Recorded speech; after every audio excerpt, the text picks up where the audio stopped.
আমার ছোট থেকে ইচ্ছে ছিল বাড়ির সবাই মিলে পিকনিক করার, আর যেটা আজ পূরণ হতে চলেছে। বাড়ি বলতে শুধু আমাদের বাড়ি নয়, বাবার খুড়তুতো জেঠতুতো দিদি দাদা সবাই এসেছিল এবং তাদের ছেলে মেয়েও এসেছিল। বাড়ি পুরো জমজমাট। দুপুরবেলা পিকনিক করবে বললেও আমি বলছিলাম রাতেই করার কথা, তারপর দেখলাম সত্যিই রাতেই পিকনিকটা হলো। রান্নার জিনিসপত্র তো রেডি, কিন্তু যারা পিকনিক করছে তাদের আসতে একটু লেটই হচ্ছিল। না না, আমাদের কারো লেট হয়নি, লেট তো হয়েছে বড়দের। তবে আমাদের তো কাজই ছিল না, আমরা ভাই বোনেরা মিলে গান চালাচ্ছিলাম। এই সময় একটাই অসুবিধার বিষয়, কার পছন্দ করা গান আগে চালানো হবে এই নিয়ে তো দ্বন্দ্ব বাঁধবেই। এরপরই হলো অপেক্ষার অবসান। আমরা খেতে বসে পড়লাম। প্রথমে দিল স্যালাড, তারপর ভাত ডাল পঞ্চরত্ন, তারপর দিল মাছ। বাঙালির জন্য এইটুকু খাবার যথেষ্ট, কিন্তু এরপরেও আছে আমার ফেভারিট চিকেন, আর আছে আমের চাটনি।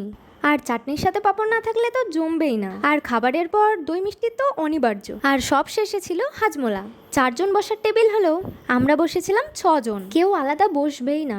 ওই যে বলে না, যদি হয় সুজন তেঁতুল পাতায় 9 জন। তবে রান্না যা হয়েছিল তার বলার না, অসাধারণ।